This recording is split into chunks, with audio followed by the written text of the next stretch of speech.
ও মাই god, জুয়ের dog, এই ডগটা অনেকক্ষণ রাস্তার মধ্যে পড়ে আছে।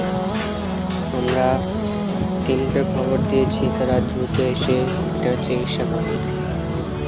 আমাদের টিম আজকে অন্য জায়গায় কাজ করছে, এই জন্য আসতে হয়তো দেরি হতে পারে।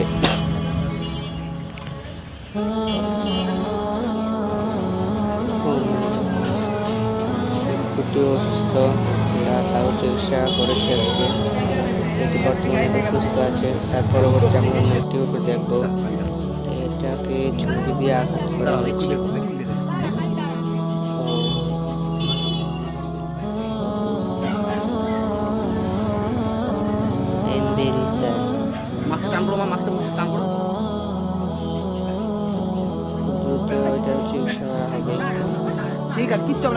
চিকিৎসা করা হবে, ট্রিটমেন্ট করবো। আর যে আমাদের চ্যানেলটিকে সাবস্ক্রাইব করেন নাই, অতি দ্রুত চ্যানেলটিকে সাবস্ক্রাইব করে রাখেন। এই ধরনের আরও আপডেট ভিডিও পেতে